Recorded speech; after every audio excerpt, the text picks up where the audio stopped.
Hello and welcome to my deck tech video on my favorite Graveyard Matters commander, the Mimeoplasm. I wanted to make this video because, although I've seen plenty of Mimeoplasm deck videos on YouTube, they all seem to go the same three routes. They either go ooze tribal, build some kind of big swingy creature, usually Skittles for infect wins, or go all in on a mill strategy to build Mimeoplasm out of the opponent's cards. In my opinion, ooze tribal is too dependent on support artifacts and enchantments, and it feels like I need 4 or 5 things on the table before I can even play my first ooze. The Skittles build is so-so, but I feel like a player who builds out of the game's best 3 colors just to kill one opponent at a time isn't exploring the deck's full potential.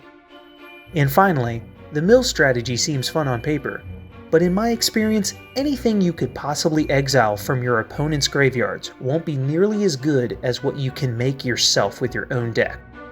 After all, why look for body parts for your Frankenstein in other players' graveyards when you have a perfectly fine graveyard at home? This is where the Frankenstein build comes in.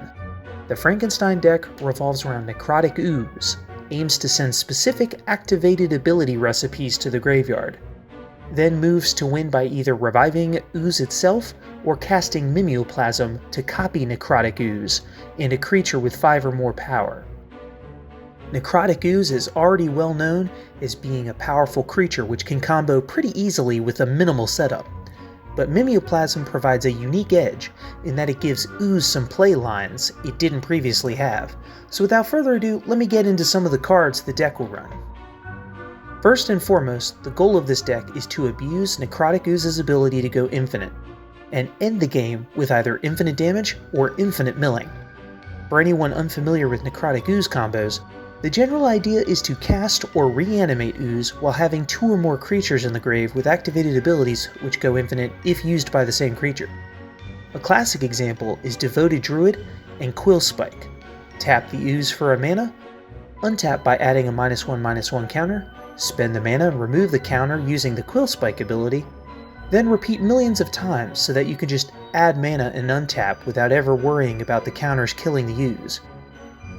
Several Ooze combos require haste, which means you'll need another creature in the grave with a haste granting ability like Blighted Bat or Shriek Diver. Mimeoplasm copying Ooze adds new options to this strategy thanks to the second exile creature giving it +1/+1 counters. Now all we need to make infinite mana and power toughness is Crystalline Crawler and Hero's Bane. As long as your second exile creature for Mimeoplasm had 5 or more power, you can use Crawler's ability to remove 4 counters, then activate Bane's ability to add 5 counters. From there, each repeat nets you a surplus of counters, so that you can finish the game with either a Triskelion ability, or activating Seer Conrad's ability enough times, again all thanks to Ooze gaining their activated abilities while in the graveyard.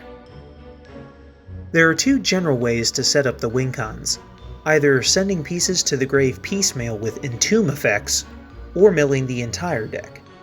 The primary mill to reanimate play line for this deck is Hermit Druid and Dread Return.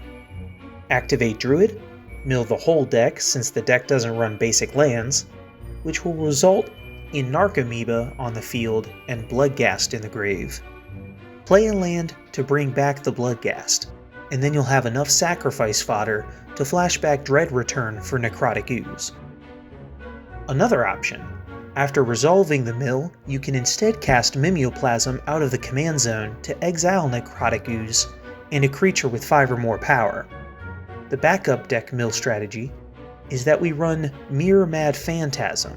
With Ooze out and Phantasm in the graveyard, you can pay a blue and colorless to get the whole deck into the grave and try your combo again from scratch.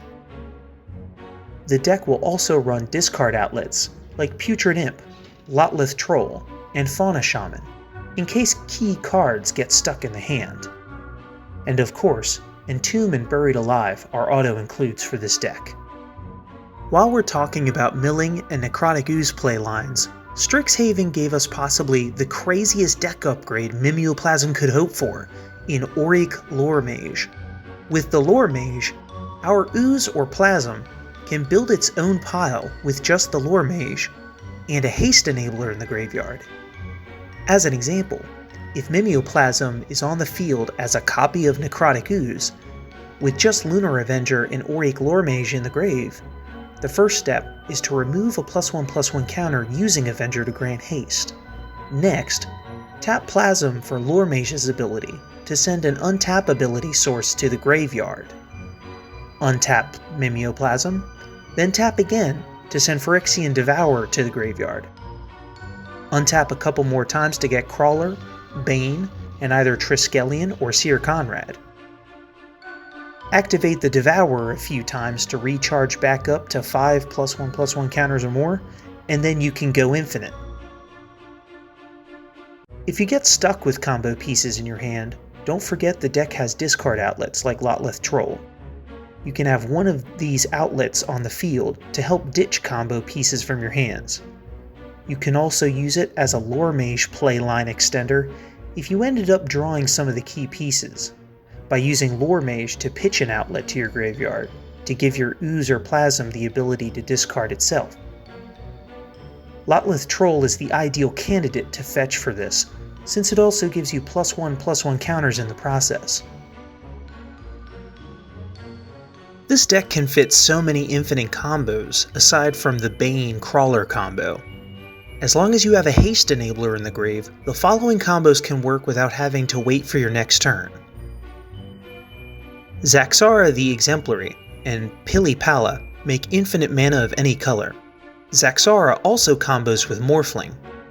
Eryximethys can stand in for Zaxara, but will only make infinite blue and green if you combo it with Morphling.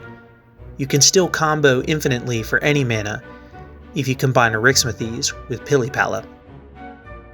Devoted Druid and Channeler Initiate also make infinite of any color. Devoted Druid and Soul Diviner let you draw your entire deck. And finally, Devoted Druid again and Quillspike enable the aforementioned infinite power toughness and infinite untaps for you to use other tap abilities in your graveyard, like Auric Loremage. The one downside I must acknowledge about my deck, which became more gruesomely apparent as I loaded it into Moxfield, is that it is not a budget deck. For starters, the Hermit Druid combo requires that I run no basics, which makes the mana base really expensive. Phyrexian Devourer is getting up there, although admittedly it's a card for backup playlines. And even basic ramp like Farseek gets more expensive with each passing year. Needless to say, one of my goals aside from approving this version is to devise a budget version which achieves the same Frankenstein feel of making your own creature from buried body parts. I'll make a video for that should I work out a build that I think others would enjoy playing. The budget version will include attacking as a third wincon, which will feature Joda's Avenger and Reaper of the Wilds as key pieces to ensure a successful combat phase. So that's all for now, and don't forget, the deck link is in the description below. Let me know what you think in the comments, whether you have any recommendations or just have questions about the deck. And if you went through the whole video and you ended up liking it, hit a like and possibly a subscribe. Maybe I'll make more deck techs later.